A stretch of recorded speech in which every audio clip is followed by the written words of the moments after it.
మన తెలుగు సంస్కృతి ఛానల్కి స్వాగతం.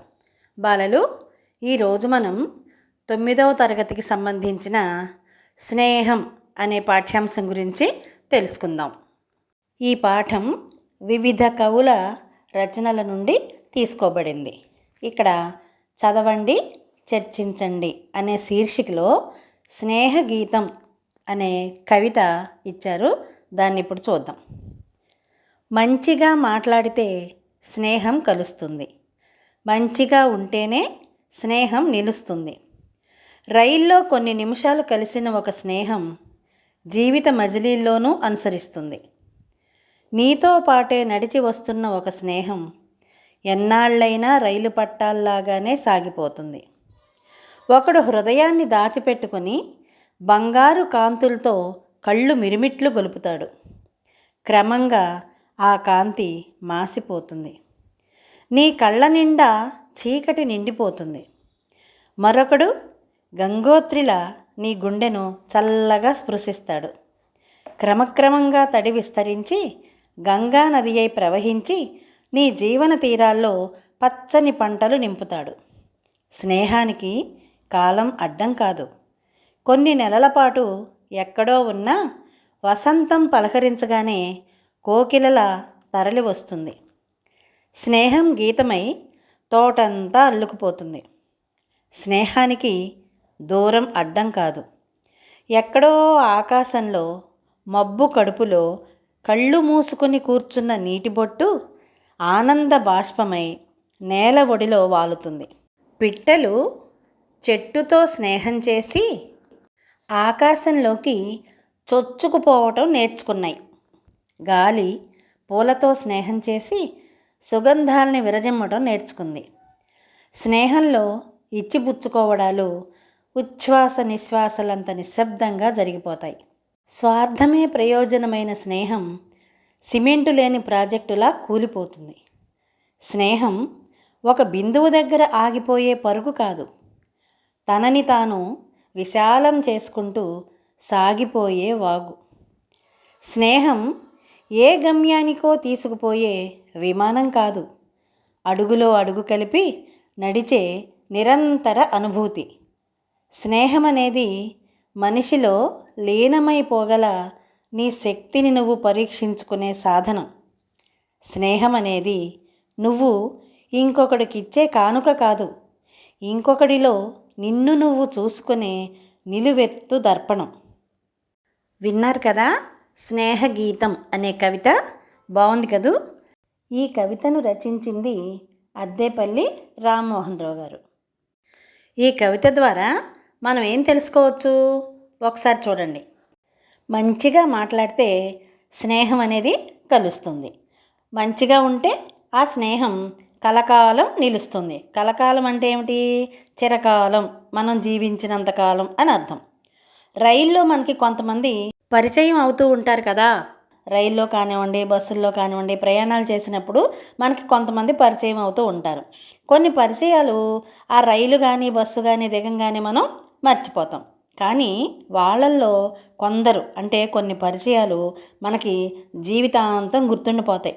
వాళ్ళ విషయాలన్నీ, వాళ్ళ ఆలోచనలు, ఆశయాలు అవన్నీ మనకి నచ్చినాయి అనుకోండి, ఆ స్నేహం మనతో పాటే రైలు పట్టాల్లాగా సమాంతరంగా మన జీవితంలో మనతో పాటే వాళ్ళు కూడా మనకి స్నేహితులుగా ఉండవచ్చు. ఇంకా కొంతమంది హృదయాన్ని దాచిపెట్టుకుని బంగారు కాంతులతో కళ్ళు మిరిమిట్లు గొలుపుతాడు. అంటే ఏంటి? ఇక్కడ హృదయాన్ని దాచిపెట్టుకోవటం అంటే మనస్ఫూర్తిగా కాకుండా, మనసులో ఎలాంటి అభిమానం లేకుండా కళ్ళు చెదిరిపోయేలాగా ముఖానికి నవ్వు పూసుకుని, అంటే నవ్వు పులుముకుని మనతో మాట్లాడతారు. అంటే మన మీద వాళ్ళకి మనసులో అభిమానం ఏమీ ఉండదు, కానీ ముఖానికి నవ్వు అనేది పూసుకుని మనతోటి మాట్లాడతారు. అప్పుడు ఒకవేళ వాళ్ళ నిజస్వరూపం కనుక మనం తెలుసుకున్నాం అనుకోండి, అది తెలుసుకునేసరికి మనకి జరగాల్సినటువంటి నష్టం జరిగిపోతుంది. కాంతి మాసిపోతుంది అంటే ఏంటి? నష్టం జరిగిపోతుంది అని అర్థం. కాబట్టి అలాంటి వాళ్ళకి దూరంగా ఉండాలి. ఇంకొకరు ఉంటారు, వాళ్ళు పవిత్రమైన గంగా నదిలాగా మన జీవితాల్లోకి వచ్చి మన జీవితాన్ని తీర్చిదిద్ది మనల్ని ఉన్నతంగా నిలబెడతారు. ఇలాంటి వాళ్ళతోనే మనం స్నేహం అనేది చెయ్యాలి. స్నేహానికి కాలం అడ్డం కాకూడదు. అంటే కాలం అనేది స్నేహానికి అడ్డం కాకూడదు. ఎందుకని? స్నేహం అనేది ఫలానా కాలంలోనే చెయ్యాలి, ఈ సమయంలోనే చెయ్యాలి అని ఏమీ లేదు. ఒకవేళ అలా ఎవరైనా అనుకున్నా, చూడండి, కోకిల ఉంది కదా, కొన్ని నెలల పాటు అసలు మనకి కనిపించదు. కానీ వసంత ఋతువు ఎప్పుడైతే వస్తుందో దాంతో పాటే ఈ కోకిల కూడా వచ్చేస్తుంది. వచ్చి తన మధురమైన గానంతో ప్రకృతిని మనల్ని కూడా పరవశింపచేస్తుంది. ఆ స్నేహమే గీతమై అంటే పాటలాగా తోటంతా అల్లుకుపోతుంది, మన మనసుకి ప్రశాంతతని చేకూరుస్తుంది. అలాగే స్నేహానికి దూరం అడ్డం కాదు. అంటే ఏమిటి ఇక్కడ? ఆకాశంలో ఎక్కడో మబ్బు కడుపులో అంటే మేఘాలలో కళ్ళు మూసుకుని ఉన్నటువంటి నీటి బొట్టు ఆనంద బాష్పమై, ఇక్కడ చూడండి, ఆనంద బాష్పం, ఇది కూడా కంటి నుంచే వస్తుంది.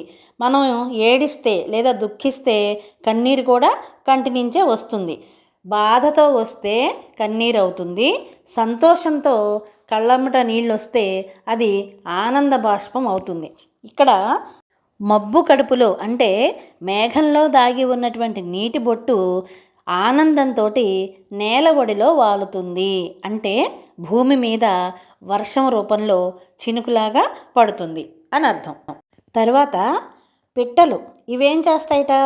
చెట్టుతో స్నేహం చేసి ముందు ఆ చెట్టు మీదకి వాలి తరువాత అక్కడి నుంచి ఆకాశంలోకి చొచ్చుకుపోవటం నేర్చుకుంటాయట. అంటే ఆకాశంలోకి చొచ్చుకుపోవటం అంటే ఏంటి? పైకి ఎగరటం నేర్చుకుంటాయట. తర్వాత గాలి పూలతో స్నేహం చేస్తుందట.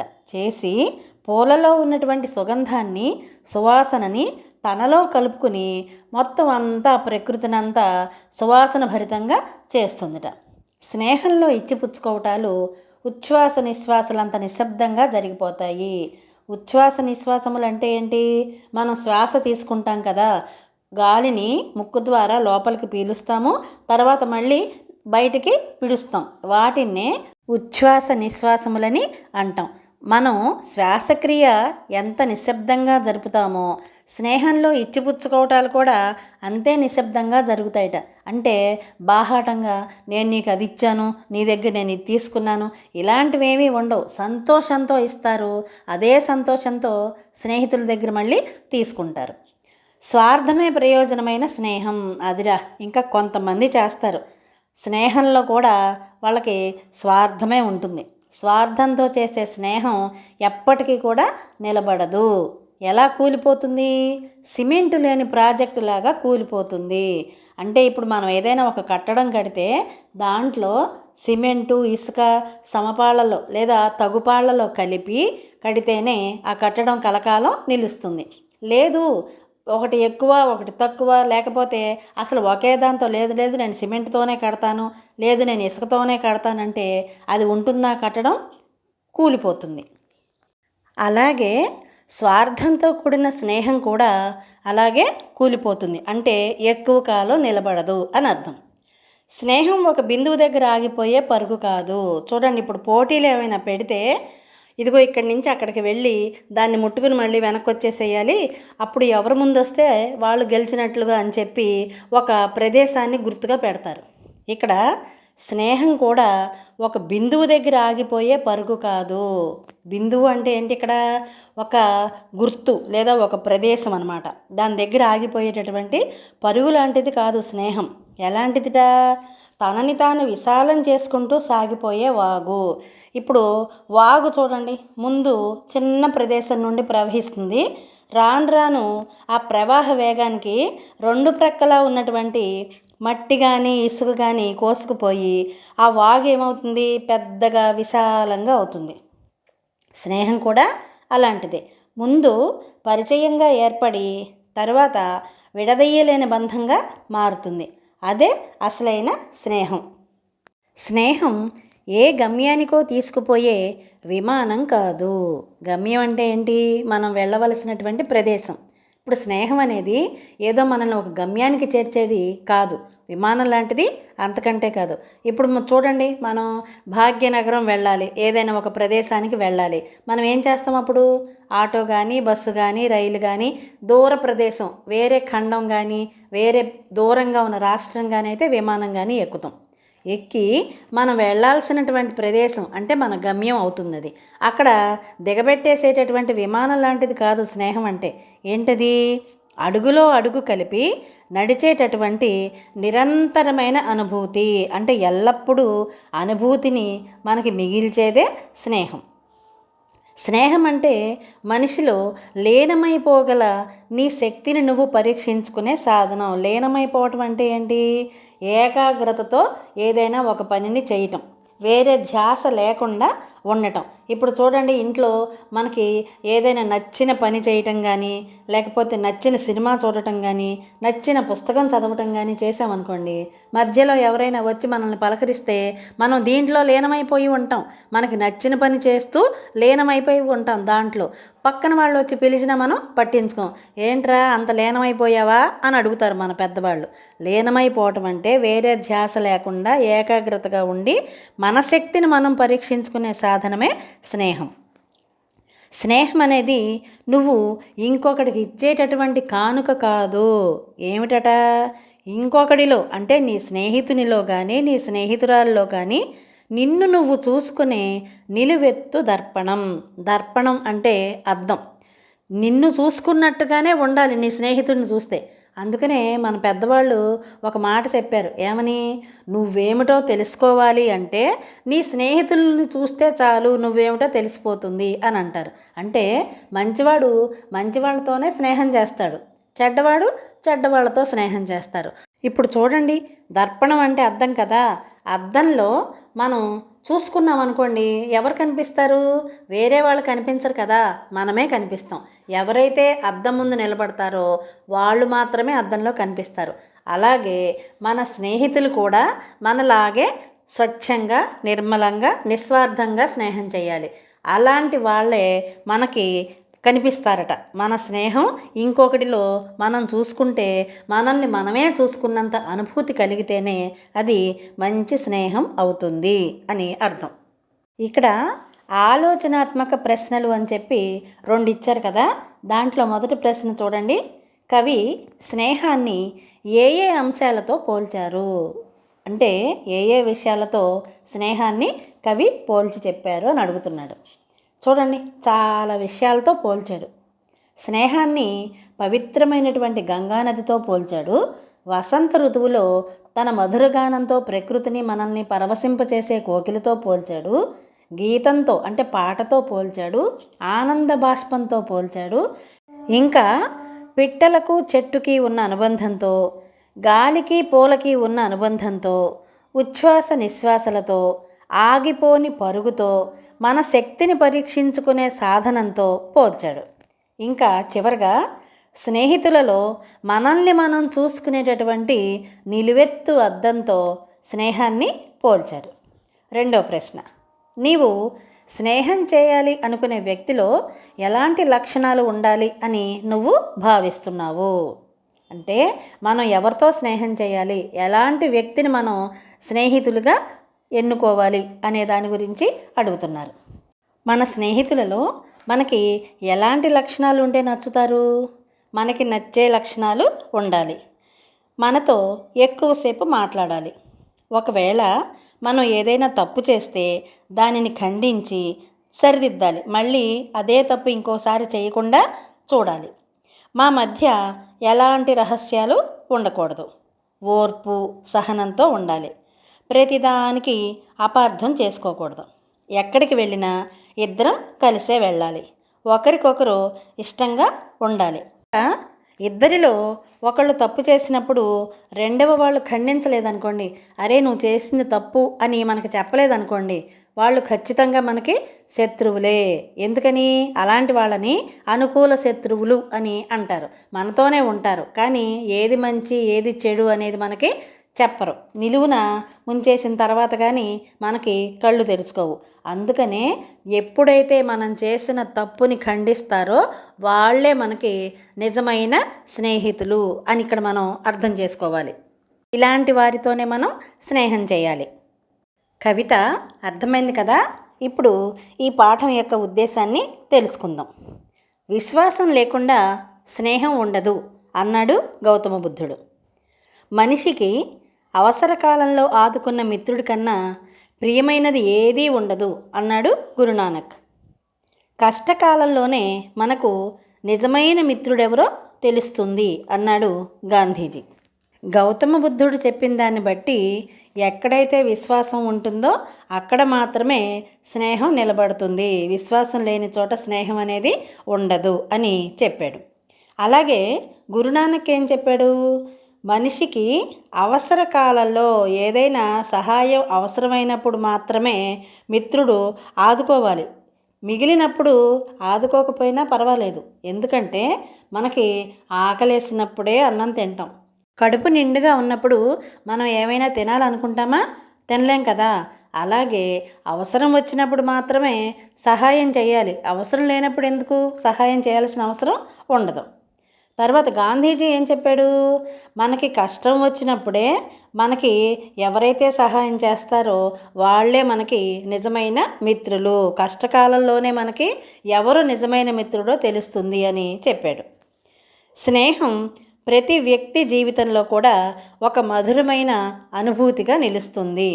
ఆటపాటలాడే వయసులో మొగ్గలాగా ప్రారంభమై మహావృక్షంలా ఎదిగి జీవితాంతం తోడుగా నిలుస్తుంది. ఇక్కడ చూడండి, ఆటపాటలాడే వయసులో అంటే చిన్నప్పటి నుంచి మొగ్గలాగా ప్రారంభమయ్యి అది మహావృక్షంలాగా, చూడండి చిన్నదాన్నైతే మొక్క అంటారు, కొంచెం పెద్దదైతే చెట్టు అంటారు, బాగా పెద్ద చెట్టుని మహావృక్షం అని అంటారు. అలాగే మనతో పాటే ఆ స్నేహం కూడా పెరిగి పెరిగి పెరిగి మహావృక్షంలాగా ఎదిగి జీవితాంతం, జీవిత ప్లస్ అంతం, జీవితాంతం అంటే మనం జీవించినంత వరకు, చనిపోయేంత వరకు కూడా తోడుగా నిలుస్తుంది.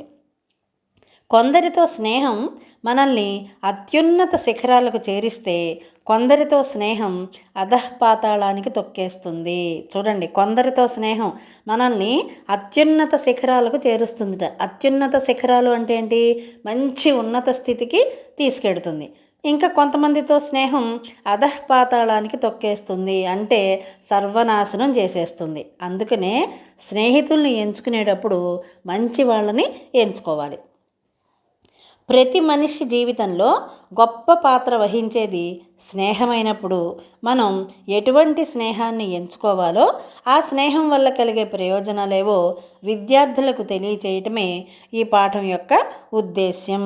చూడండి, మనం జీవితంలో ఉన్నతంగా ఎదిగినా సర్వనాశనం అయిపోయినా దాంట్లో ముఖ్యమైనటువంటి పాత్ర, గొప్ప పాత్ర వహించేది స్నేహమే. మన స్నేహితులు మంచివాళ్ళైతే మనం ఉన్నతంగా ఎదుగుతాం, మన స్నేహితులు చెడ్డవాళ్ళైతే మనం కూడా నామరూపాలు లేకుండా పోతాం. అందుకని ఎలాంటి స్నేహాన్ని ఎంచుకోవాలి, మంచి స్నేహాన్ని ఎంచుకుంటే ఎలాంటి ప్రయోజనాలు కలుగుతాయి, చెడ్డ స్నేహం అయితే ఎలాంటి నష్టాలు కలుగుతాయి అనేది తేడా తెలియజేయటమే ఈ పాఠం యొక్క ఉద్దేశం.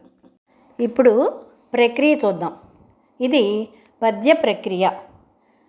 సాహిత్య ప్రక్రియలలో విశిష్టమైనది పద్యం. మనకి ఈ సాహిత్య ప్రక్రియలు చాలా ఉన్నాయి. తెలుగు సాహిత్య ప్రక్రియలు అని చెప్పి ఒక వీడియోలో మొత్తం సాహిత్య ప్రక్రియలు ఏమేమి ఉన్నాయో చెప్పడం జరిగింది. అది ఒకసారి చూడండి. ఈ సాహిత్య ప్రక్రియలలో విశిష్టమైనది అంటే చాలా గొప్పదన్నమాట. ఏంటది? పద్య ప్రక్రియ. ఇది ఛందోబద్ధమైనది. ఛందోబద్ధమైనది అంటే ఏంటి? ఛందస్సుతో కూడినది, వ్యాకరణ నియమాలకు కట్టుబడి ఉంటుంది, లయాత్మకంగా గానయోగ్యంగా ఉంటుంది, ధారణకు అనువుగా ఉంటుంది, అంటే గుర్తుపెట్టుకోవడానికి అనువుగా ఉంటుంది. ఇక్కడ లయాత్మకంగా గానయోగ్యంగా అంటే ఏమిటి? పాడుకోవటానికి వీలుగా ఉంటుంది. అందుకే మన ప్రాచీన కవులు మొదలు ఆధునిక కవుల వరకు పద్య రచనకు ప్రాధాన్యం ఇచ్చారు. ఇక్కడ ప్రాచీన కవులు అంటే పూర్వకాలంలో ఉన్నటువంటి కవులు, ఆధునిక కవులు అంటే ప్రస్తుతం ఉన్నటువంటి కవులు. వీళ్ళందరూ కూడా పద్య రచనకు ప్రాధాన్యతని ఇచ్చారు. కవి తన రచనలో భావ వ్యక్తీకరణకు అనువుగా కొన్ని ప్రత్యేక పద్య శైలులు ఎంచుకుంటాడు. భావ వ్యక్తీకరణ అంటే ఏంటి? తను చెప్పదలుచుకున్న విషయాన్ని స్పష్టంగా సూటిగా చెప్పగలగటం, తన యొక్క భావాన్ని వ్యక్తీకరించటం. దానికోసమే కొన్ని పద్య శైలులు అంటే కొన్ని విధానాలని, పద్యంలో ఉండే కొన్ని విధానాలని ఎంచుకుంటాడు. ఉద్ధతికి విక్రీడిత పద్యాలు, సుకుమారతకు మాలా పద్యాలు, తాత్విక భావాలకు గీత పద్యాలు, పుష్పాపచయాది సందర్భాలకు రగడలు, పంచచామరాలు మొదలైన పద్యరీతులు కావ్యాలలో శోభిస్తాయి. ఇవన్నీ కూడా పద్యాలలో ఉండేటటువంటి రకాలు. ఒక్కొక్క దానికి ఒక్కొక్క పద్య రకాన్ని తీసుకుంటారనమాట. ఇవన్నీ కూడా కావ్యాలలో అలంకారంగా ఉంటాయి. శోభిస్తాయి అంటే వెలుగొందుతాయి అని అర్థం. ఇక్కడ చిన్న వివరణ చెప్పుకుందాం. ఉద్ధతి అంటే ఏమిటి అర్థం? ప్రేరణ లేదా సంస్కరణ. ఈ రెండు సందర్భాలలో కూడా విక్రీడిత పద్యాలని ఉపయోగిస్తారు. విక్రీడిత పద్యాలు అంటే శార్దూల పద్యం, మత్తేభము, ఈ రెండింటినీ కూడా విక్రీడిత పద్యాలు అని అంటారు. శార్దూలము అంటే పెద్ద పులి పరుగు ఎలా ఉంటుందో అలా ఉండేదాన్ని శార్దూలము అంటారు.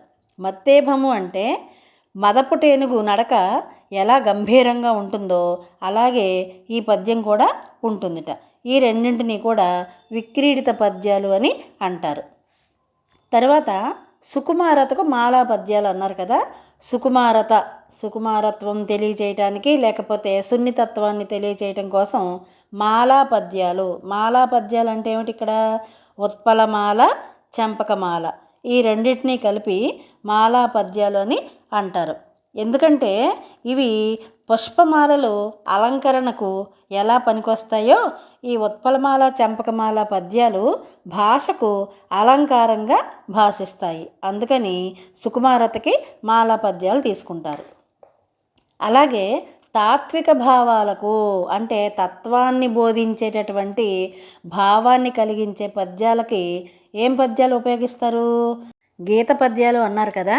గీత పద్యాలు అంటే ఆటవెలది, తేటగీతి, ద్విపద, వీటిల్ని గీత పద్యాలు అని అంటారు. ద్విపద అంటే దీనిలో 2 పాదాలు మాత్రమే ఉంటాయి. ఇవి ఆడుకోవటానికి అనువుగా ఉంటాయి.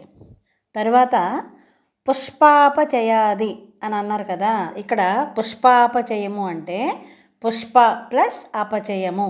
చయము అంటే సమూహము లేదా గుంపు అని అర్థం. అపచయము అంటే ఆ సమూహాన్ని తగ్గించటం అని అర్థం. కాబట్టి ఇక్కడ పుష్పాపచయము అంటే పుష్పముల యొక్క సమూహాన్ని తగ్గించటం. పుష్పాలు ఎక్కడ ఉంటాయి? చెట్లకి లేదా మొక్కలకి పుష్పాలు ఉంటాయి కదా.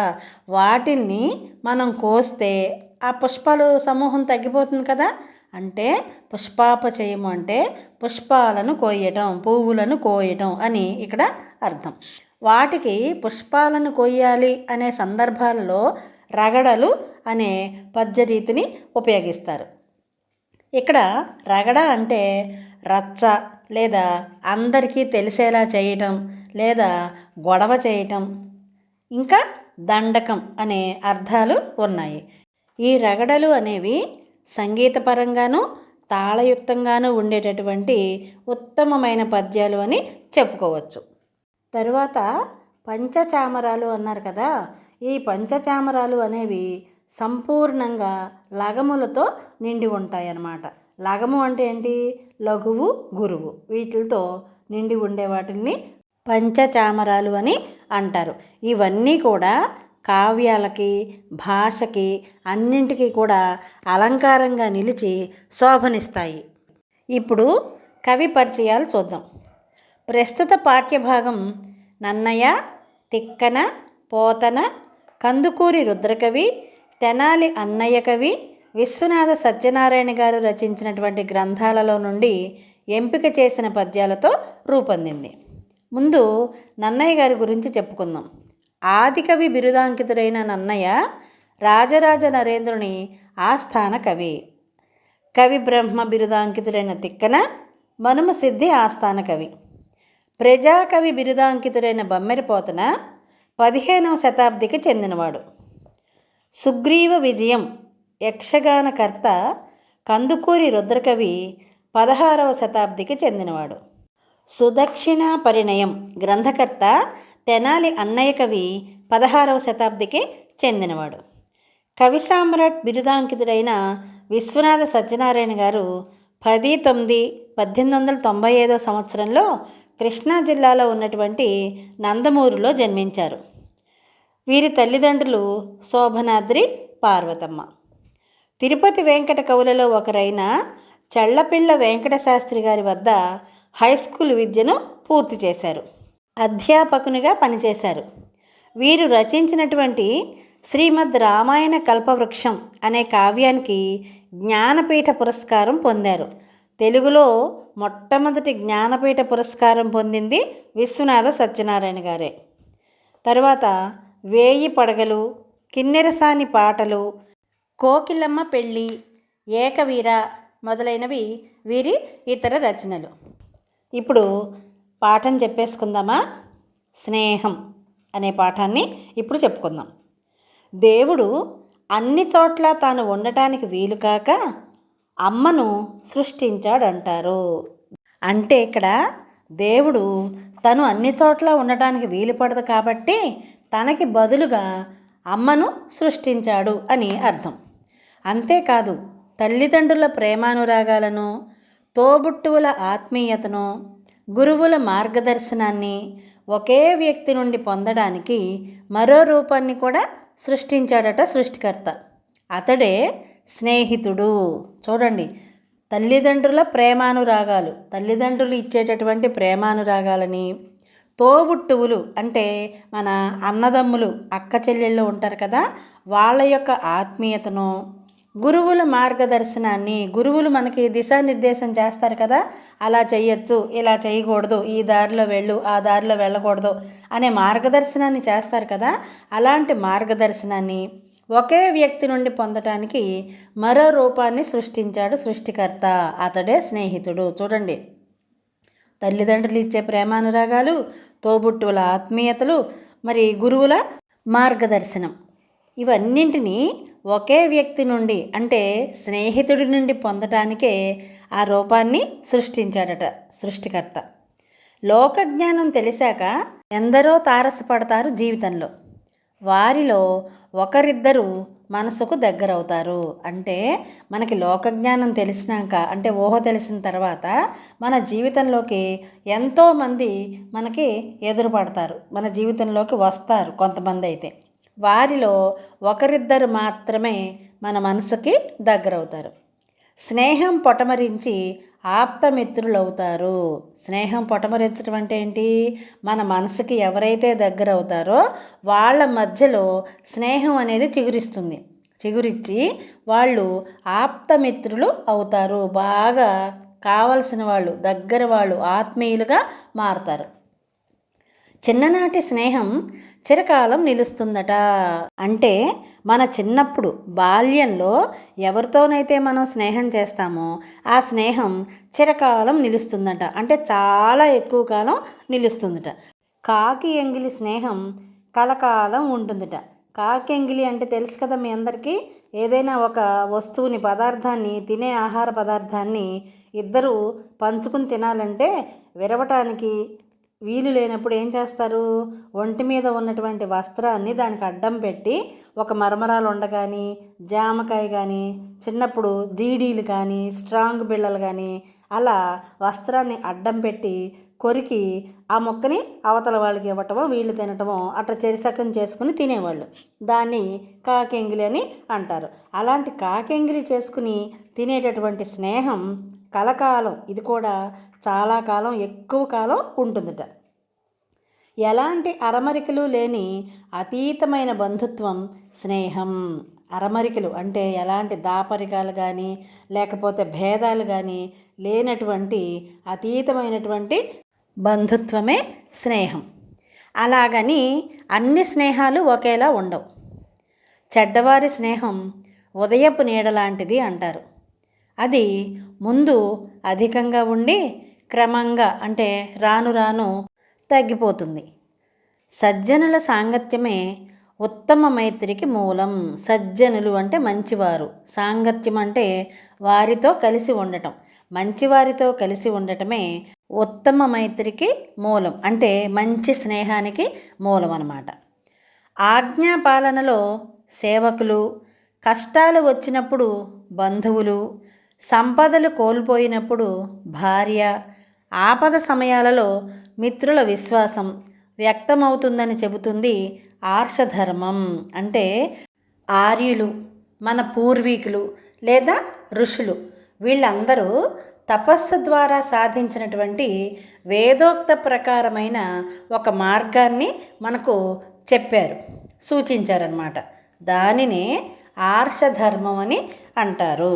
ఇక్కడ ఆజ్ఞాపాలనలో సేవకుల విశ్వాసం తెలుస్తుందట. కష్టాలు వచ్చినప్పుడు మాత్రమే అసలైన బంధువులు ఎవరో తెలుస్తుందట. అలాగే సంపదలు కోల్పోయినప్పుడు భార్య భర్త పట్ల విశ్వాసం కలిగి ఉందా లేదా అనేది తెలుస్తుందట. ఆపద సమయాలలో మన మిత్రులు ఎవరు అనే విషయం తెలుస్తుందట అని ఈ ఆర్షధర్మం మనకి చెప్తోందిట. ఆజ్ఞా నిర్వహణలోనైనా, కష్టకాలంలోనైనా, సంపదలు కోల్పోయినప్పుడైనా, ఆపద సమయాల్లోనైనా ఆదుకునే గుణం ఎవరికైతే ఉంటుందో వారే నిజమైన స్నేహితులు. ఇదే విషయాన్ని తెలియచేస్తూ కందుకూరి రుద్రకవి గారు రచించినటువంటి ఒక పద్యాన్ని ఇక్కడ ఇచ్చారు. ఇప్పుడు దాన్ని చెప్పుకుందామా? ఇది ఆటవెలది పద్యం. చూద్దామా? సరసజేరి నిన్ను సంస్థవ మొనరించు వారలెల్ల సఖులుగారు నీకు, కష్టకాలమందు గాచువాడొక్కండే నిక్కమైన సఖుడు నీకు దలప. ఇక్కడ నేను పద్యం చదివేటప్పుడు మీరు కూడా పుస్తకం తీసుకుని పెన్సిల్ తోటి నేను ఆపిన చోట గీత గీసుకుంటే మీకు చదవటానికి, దాని యొక్క భావాన్ని గ్రహించడానికి కూడా సులభంగా ఉంటుంది. ఇప్పుడు అర్థాలు, భావం చెప్పుకుందాం. సరసంజేరి అంటే నీ దగ్గరకు వచ్చి లేదా నీ సమీపానికి వచ్చి, నిన్ను సంస్తవము, సంస్తవము అంటే పొగడడం, వనరించు చేయు, వారలెల్లా వారందరూ, సఖులుగారు నీకు స్నేహితులు కాదు. సఖులు అంటే స్నేహితులు అని అర్థం. నీకు స్నేహితులు కారు.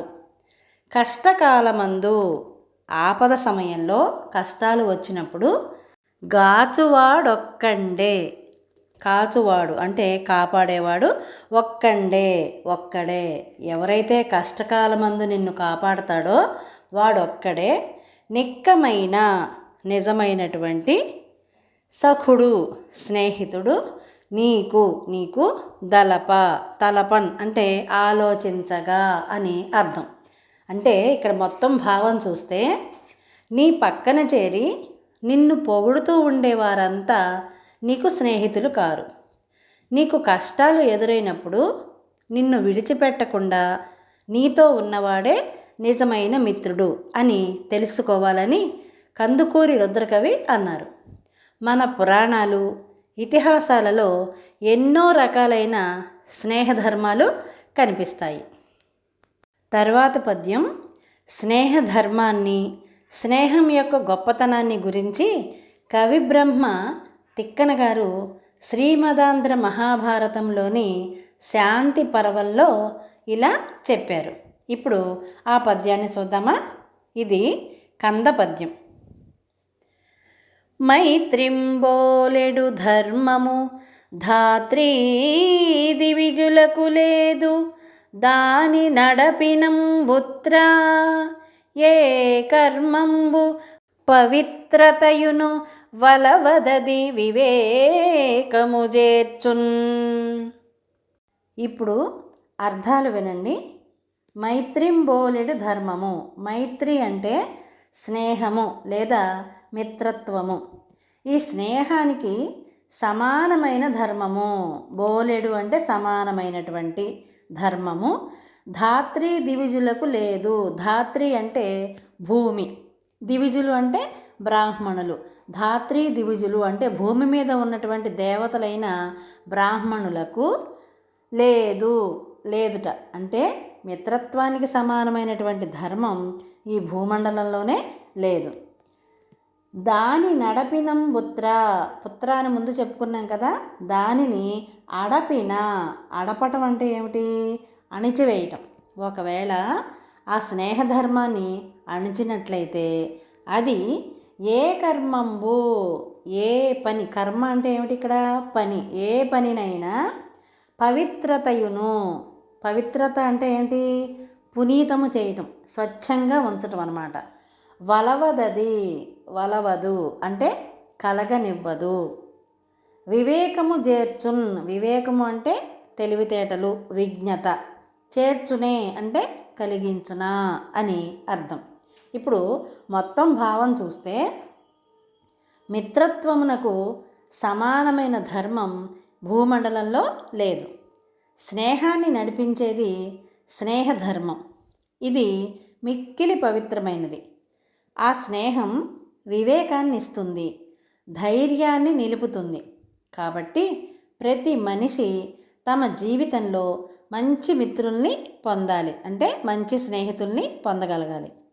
మైత్రి మాధుర్యాన్ని అనుభవించాలి. ఆ స్నేహం చేయటంలో ఉన్నటువంటి మధురానుభూతిని అనుభవించాలి.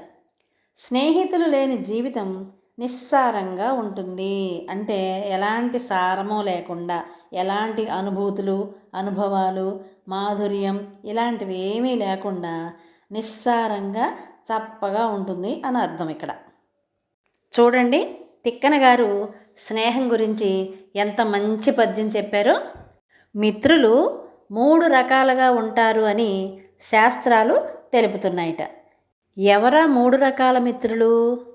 ఉత్తమ మిత్రులు, మధ్యమ మిత్రులు, అధమ మిత్రులు. ఇలా 3 రకాలుగా ఉంటారట. ఇలాంటి వారి స్వభావాన్ని తెలిపే కథలు అన్ని కాలాలలో, అన్ని వాంగ్మయాలలోనూ కనిపిస్తాయి. అందులో శ్రీకృష్ణ కుచేలుల మైత్రి, శ్రీకృష్ణుడు కుచేలుడు వీళ్ళిద్దరి మైత్రి. శ్రీరామ సుగ్రీవుల స్నేహం, శ్రీరాముడు సుగ్రీవుడు మనకి రామాయణంలో వచ్చారు కదా.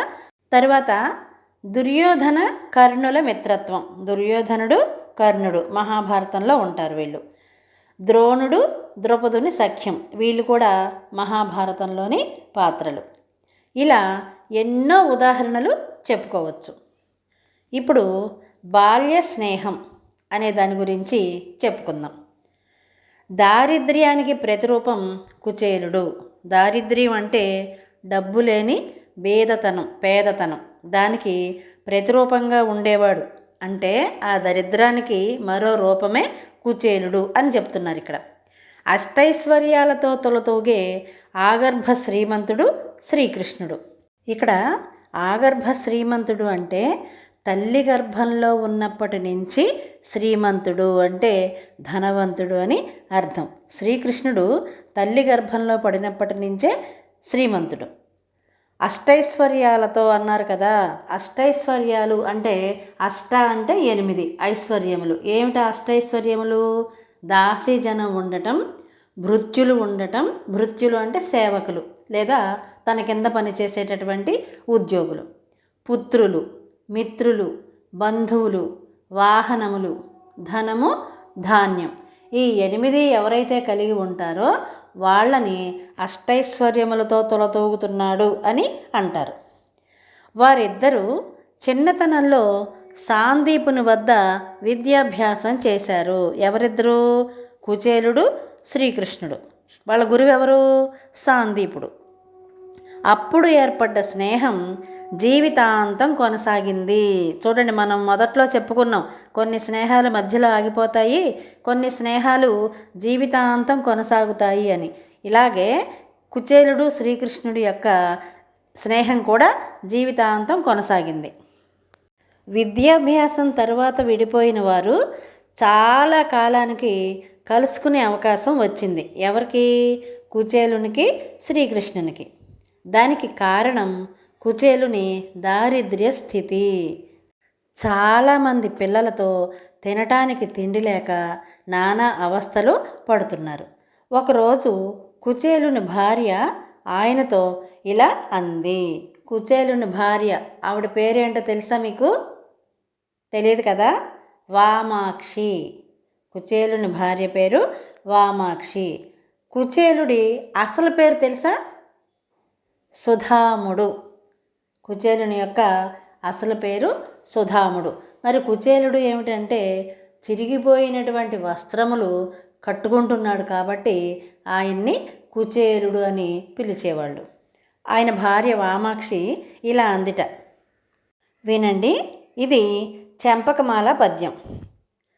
వరదుడు సాధు భక్తజన వత్సలుడార్త శరణ్యుడిందిరావరుడు దయాపయోధి భగవంతుడు కృష్ణుడు దాగుశస్థలీపురమున యాదవ ప్రకరముల్ భజయింపగనున్నవాడు నీవరిగిన మిమ్ము జూచి విభుండప్పుడు ఇచ్చుననూన సంపదల్.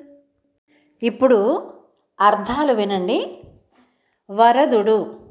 వరదుడు అంటే వరములను ఇచ్చేవాడు. సాధు భక్తజన, సాధువులకు భక్తులు అయినటువంటి జనులకు. వత్సలుడు ప్లస్ ఆర్త. వత్సలుడు అంటే ఇష్టమైనటువంటి వాడు. ఆర్త అంటే బాధలలో ఉన్నవారికి.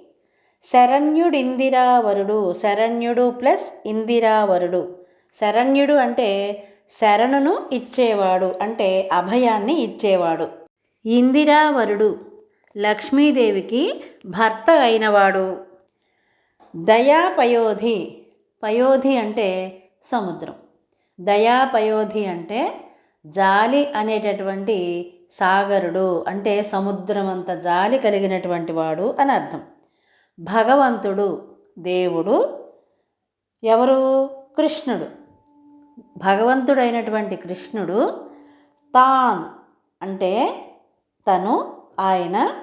కుశస్థలీపురమున తన రాజధాని అయినటువంటి లేదా పట్టణం అయినటువంటి కుశస్థలపురమున యాదవ ప్రకరముల్, యాదవ సమూహాలు, యదువంశ సమూహాలు. ప్రకరములు అంటే సమూహాలు. యాదవ అంటే యదువంశానికి చెందినటువంటి సమూహాలు. భజింపగా అంటే కొలుచుచుండగా, పూజించుచుండగా. ఉన్నవాడు పూజిస్తుంటే అక్కడ ఉన్నవాడు అంటే బస చేసినవాడు, అక్కడ ఉన్నాడు అని అర్థం. నీవరిగిన, నీవు గనక అక్కడికి, అరిగిన అంటే వెళ్ళిన, నీవు ఆ కుశస్థలపురానికి వెళితే గనక మిమ్ము చూచి, నిన్ను చూసి, మిమ్మల్ని చూసి అంటే కుచేలుడిని చూసి. విభుండు ప్లస్ అప్పుడు. విభుండప్పుడు. విభుడు అంటే ఎవరిక్కడ అర్థం? మహారాజు. ఆ మహారాజు అయినటువంటి శ్రీకృష్ణుడు అప్పుడు ఇచ్చుననూన. అనూన అంటే ఏమిటి ఇక్కడ అర్థం? సాటి లేని, ఎనలేని, కొలవలేని సంపదలు. ఆ విభుడు అంటే ఆ రాజు ఇచ్చును, నీకు అనూహ్యమైనటువంటి, సాటి లేనటువంటి ఐశ్వర్యాలను నీకు ఇస్తాడు. కాబట్టి నీవు శ్రీకృష్ణుని కలువు అని చెప్పి భర్తకి సలహా ఇచ్చింది కుచేలుని భార్య. ఆర్తులను అంటే బాధలలో ఉన్న వాళ్ళని కాపాడేవాడు, లక్ష్మీపతి, దయాసముద్రుడు, దైవము అయినటువంటి శ్రీకృష్ణుడు కుశస్థలీపురంలో యాదవుల చేత కొలవబడుతున్నాడు. మీరు ఆయన దగ్గరకు వెడితే ఆయన మిమ్మల్ని చూసి సాటి లేని సంపదలు ఇస్తాడని కుచేలునితో అతని భార్య చెప్పింది. ఇంకా ఏం చెప్పింది? ఓ స్వామి, శ్రీకృష్ణుడు మీ స్నేహితుడు కదా, ఆయనను దర్శిస్తే మన కష్టాలు తొలుగుతాయి అని చెప్పిందిట. అయితే మిత్రుని వద్దకు వట్టి చేతులతో వెళ్ళడం బాగుండదు కదా అని కుచేలుడు అన్నాడు. ఇక్కడ ఒక సంప్రదాయం తెలుసుకోవాలి మనం. తల్లిదండ్రుల దగ్గరికి, గురువు దగ్గరికి, చిన్నపిల్లల దగ్గరికి, వృద్ధుల దగ్గరికి, స్నేహితుల దగ్గరికి వెళ్ళేటప్పుడు ఒట్టి చేతులతో వెళ్ళకూడదు.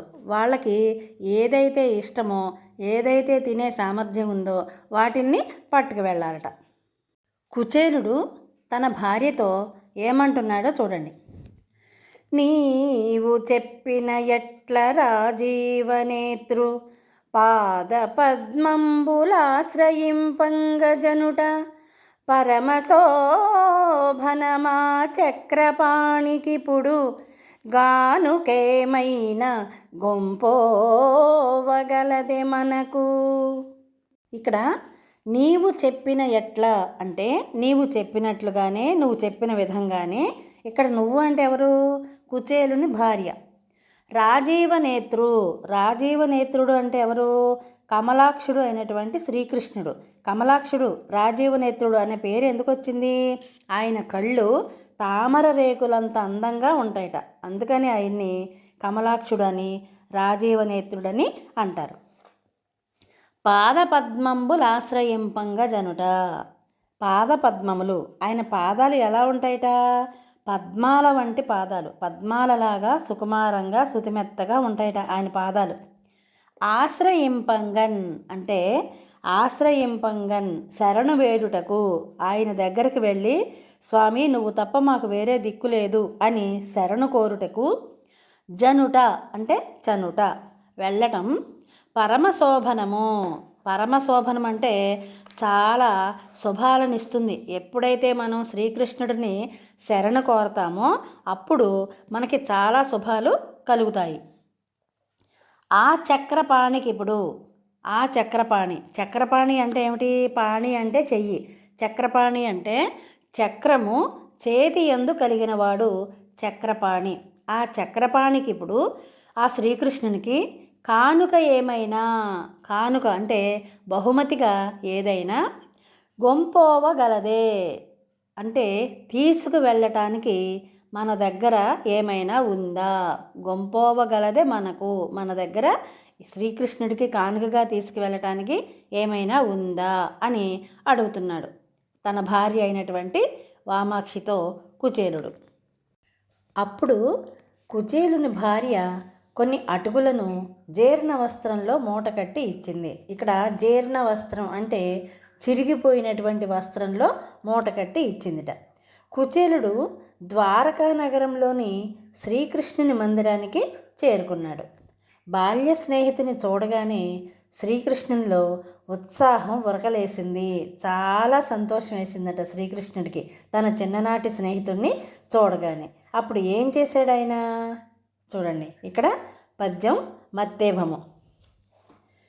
కనిడాయంజనునంత కృష్ణుడు తళత్కంజాక్షుడప్పేద విప్రుని నశ్రాంత దరిద్ర పీడితు గృసీభూతాంగు జీర్ణాంబరున్ ఘనతృష్ణాతురచిత్తు హాస్య నిలయున్ ఖండోత్తరీయున్ గుచేలుని నల్లంతనె చూచి సంభ్రమ విలోలుండైదిగెందల్పమున్.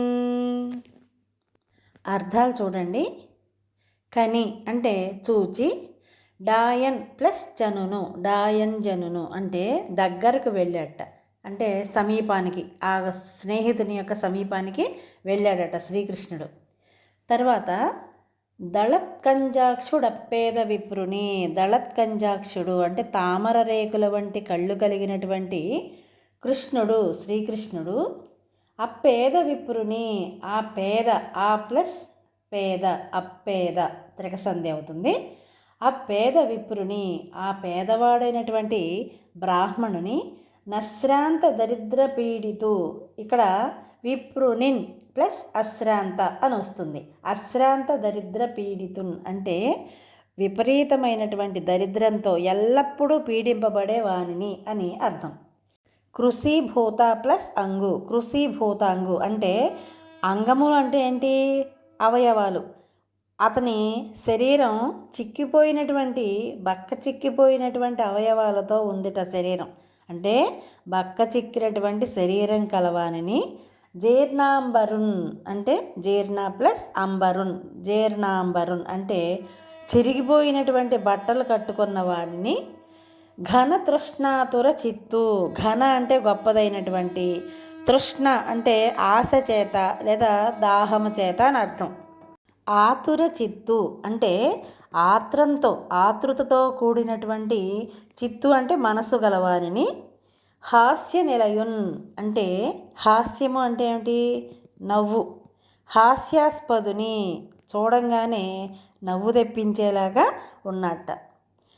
ఖండోత్తరీయున్, ఖండ ప్లస్ ఉత్తరీయున్ అంటే మొక్క అయినటువంటి ఉత్తరీయము కలవానిని, అంటే పైన కండవాలాగా వేసుకుంటారు కదా, దానిని ఉత్తరీయమని అంటారు. కుచేలుని, కుచేలుడు అంటే ఆ యొక్క స్నేహితుడైనటువంటి కుచేలుడిని అల్లంతనే చూచి, అంత దూరం నుండే చూసి అంటే చాలా దూరం నుండే చూసి. సంభ్రమ విలోలుండై అంటే సంభ్రమము అంటే తొందరపాటు, విలోలుండై అంటే లోనైనవాడు, తొందరపాటుకు లోనైన వాడై.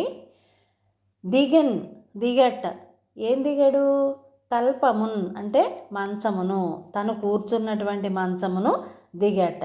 అంటే ఇక్కడ మొత్తం అర్థం చూస్తే తామర రేకుల వంటి కళ్ళు కలిగినటువంటి శ్రీకృష్ణుడు భేద బ్రాహ్మణుడు, దరిద్రం చేత ఎల్లప్పుడూ బాధపడుతున్నవాడు, పక్క చిక్కినవాడు, చిరిగిపోయిన బట్టలు కట్టుకున్నవాడు, గొప్ప ఆశ ఆత్రంతో నిండినటువంటి మనసు కలిగినటువంటి వాడు, హాస్యాస్పదుడు, ఉత్తరీయపు మొక్క వేసుకున్నవాడు అయిన కుచేలుడిని అంత దూరంలోనే చూచి పాన్పు దిగి అంటే మంచం దిగి సమీపానికి వెళ్ళాడట శ్రీకృష్ణుడు.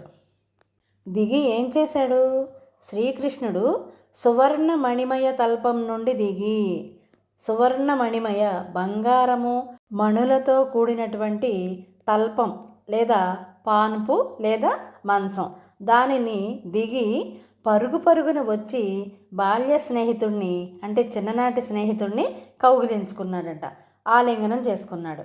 అత్యంత ప్రేమతో తన హంసతూలికా తల్పంపై కుచేలుడిని సాదరంగా కూర్చోబెట్టుకున్నాడు. తన మంచం ఏదైతే ఉందో, తన ఏ మంచం మీద అయితే పడుకుంటాడో దాని మీద సాదరంగా కూర్చోబెట్టాట.